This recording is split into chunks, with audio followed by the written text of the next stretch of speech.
What's up guys, welcome to Daily Dose of Reddit. This is your host, Zach, and today's subreddit is r/TalesFromTechSupport. Don't forget to like, subscribe, and hit that bell to never miss an episode. This story's called, You Are the Reason the Work on Your Computer Hasn't Started. I was reminded of this story recently, but it happened about 6 or 7 years ago.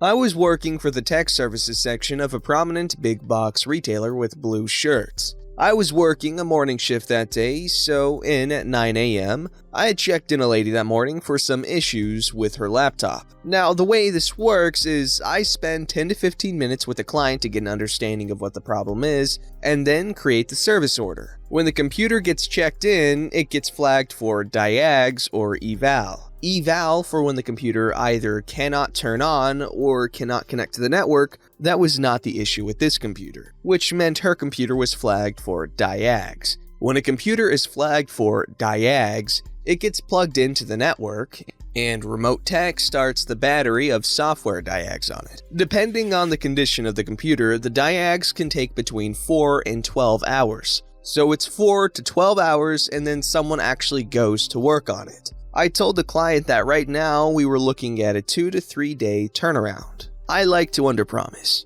So there's an open connection, I slide it in, connect the cables, and queue it up. Typically someone will start the diags in 15 to 30 minutes at that point. So the client got checked in at like 10 or 10:30 in the morning. 4 in the afternoon, she calls in wanting to know why we haven't started on her laptop. Okay, it's a bit odd, but not totally unheard of. She may have simply assumed we hadn't started since we haven't called. So I go back and check, and yeah, the diags aren't running. It's also no longer queued. Someone may have moved the laptop and interrupted the connection, or the computer charger lost connection or something. It happens sometimes. I apologize for the delay, make a note, and confirm that it is queued up, the connections are tight, and that is flagged for diags and ready to go, and that a tech should be starting the diags anytime now. Just to make sure there isn't a problem, I ping the tech line and ask them to confirm the unit is queued. They can see it and it's in line to be started. Should be started in about 5 minutes. Finish out my shift, leave for the day, I come back the next day. First call of the day. Same lady wanting to know why we haven't started work on their computer. Okay, this is somewhat unusual. I go and look at her computer and it's no longer queued and doesn't have any diag results. Okay, so something is going on. I once more apologize to the client, explain that something atypical is going on and I'm going to look into it. I re-queue, ping the tech line, confirm they can see it, that it is responding to the ping request, and ask them to prioritize the diags on it so I can personally confirm that the diags have been started. Pull a few strings and I get it to go through. I see the diags starting. I make a note of the time in the service order. Okay, good to go. I go back to the counter. Rest of my shift goes off without issue and I leave for the day. I come back the next day and there is a message from the client who is absolutely livid that we haven't started work on her system. What? I'm trying to figure out how she got that impression. If she called after I left, the other members of the department would have told her the diags were running or were done and what the results were. I personally saw the diags started, so I know they got started. I go to look at the computer fully expecting to see a nice, detailed, multi-page diags report all set to contact the client and find out what happened. There was nothing. The diags were not finished. It's no longer in queue. There are no notes on the service order. What the hell? I ping the tech line and ask for the access log on that connection. Okay, you lost the connection about 4:30 the afternoon before. Ugh! That means the diags were running for over 6 hours but didn't finish. Otherwise, I could view the report. I call the client back, apologize for the delay, explain that I personally saw the diag started and something knocked the computer off the connection about 6 hours later. Given that the computer has now been there for 48 hours, it is now a priority ticket. So I grab one of the techs, explain the situation, and tell them I want to set the laptop up on the desktop shelf so the techs can keep an eye on it. We move it, set it up, re-queue it, ping the tech line again, explain that it's now a priority, get the diags rolling on it. Make a note of it in the service order, and we go about the rest of our day. 2:15 rolls around, and the tech flags me down and explains that he just saw the laptop drop the connection and switch to a remote desktop connection. As we're looking at the computer, we see someone is accessing the computer, and the remote software has knocked off our remote connection. Almost on cue, the phone rings. I answer it. It's the client, who is livid that we still have not started work on her computer. Ma'am, do you use the remote desktop software on your computer? I ask. Yes, it's how I know you morons haven't started work on my computer! She shrieks on the phone. And you were just using it to look at your computer, I presume? I ask. Yes, why? She demands.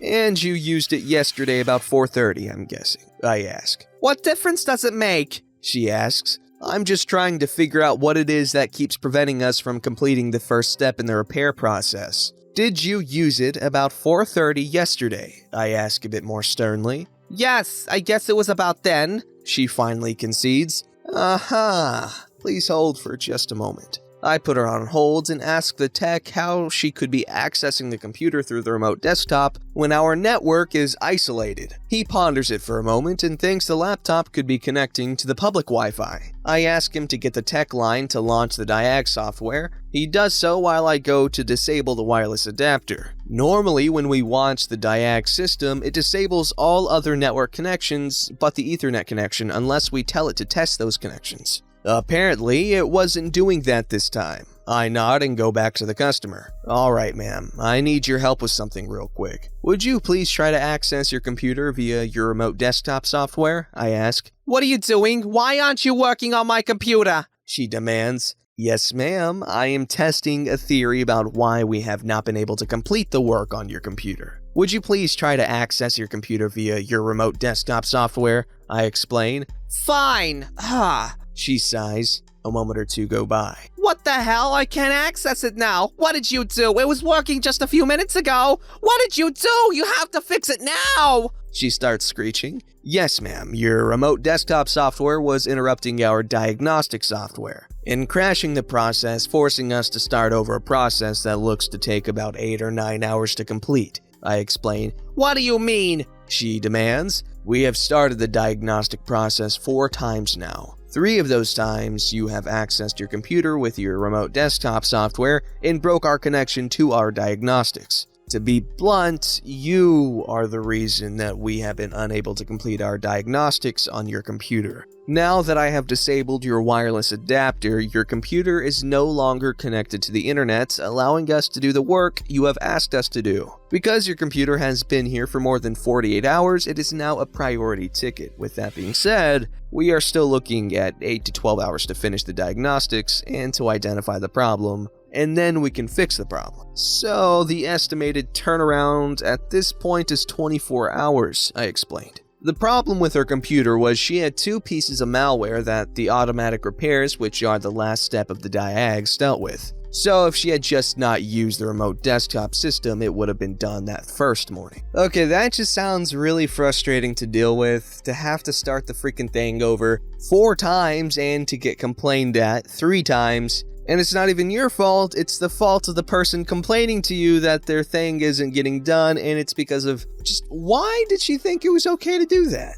This story's called Rural Manufacturing versus Technology. Some 40-year-old stories. Too long setting of scene given how well tales of aircraft repair have fared. Here is a little history that makes PEBCAC seem a bit mild. My first real programming job was at a company that made a measurement and control system. It used a radioactive beta particle source that was mechanically scanned across a moving strip of material. It would measure the amount that got through and calculate thickness. There was a monochrome screen that displayed a graph of the measured thickness, complete with tolerance bars. It could even use relay closures to control the machine if their machines had provisions to do so. The system had several components, starting with the measurement heads, one or two depending on the type of machine. They connected to the operator station, with a 6-foot rack with the row of warning lights on top, a screen, black and white, at eye level, a panel of about a dozen push buttons, plus a keypad. The bottom half of the rack was filled with a relay panel for controlling the process. Those bits were rated for use in an industrial environment. Not so the processor, a digital PDP 1105 Mini. It was a half-height rack mount cabinet. It was in a box that, fuzzy memory, was 10 units tall. It had a row of teeth, paddle switches, and 2 rows of LEDs to indicate status. You could read and set memory locations and CPU registers, start, stop, and even single-step the processors. The box held 56 kilobytes of actual core memory and up to 3 serial ports. The boot device, either a cartridge tape or, later, a floppy disk, may or may not be present. You typically had one per site, which you would move to the machine that needed it, using the ability of core memory to keep its contents without power. Just the processor and memory, etc. would cost my employer the price of a worker's house. This had to live in a controlled environment, plus operating temperature was under 30 degrees Celsius. It, and the dot matrix printing terminal that's set next to it, would typically go into the supervisor's office, which would then get air conditioning. Reasonable compensation for putting up with more fan noise than a gamer's dream PC. Communication between the components was by a 9600 baud 20 milliamp current loop serial line. It was a hold system. The processor would send a request and the remote device would send the data back. It was even half duplex, just a single twisted pair. This was the late 70s. Computers weren't a household thing, especially in a rural blue-collar workplace. They were even more mysterious and all-knowing things back then. Enough history, time for stories. The machine that bites. It was a company that made vinyl sheet goods in coastal Texas. The machine consisted of some metal drums in a station that would press and drag the sheet of plastic, then a second set 10 meters away to give the stuff time to cool. The vinyl sped through at a fair clip. Okay, science nerds, what does that sound like? You, in the second row, did you say Van de Graaff generator? We have a winner. Now, these things usually get fitted with static control systems, but here is where coastal Texas comes in. It was so hot and humid, normally, that the company didn't bother. They would just ground each frame and be done with it. But a couple of weeks a year, it dried out a little. They were having an intermittent crash. The tech they dispatched was a bit of a camera bug. They got a picture of a 40-centimeter bolt of lightning leaping from sheet to the measurement head. How did the possum get in? Somewhere in a random factory, a system failed completely. Investigation showed the serial line had been chewed through in several places, and chunks were missing. The perpetrator turned out to be a female possum. That actually wasn't that unusual. The amusing bit was when the plant manager came in to berate the foreman over a day-and-a-half's lost production. How the hell did a possum get in the building? The somewhat cynical and quick-witted foreman replied,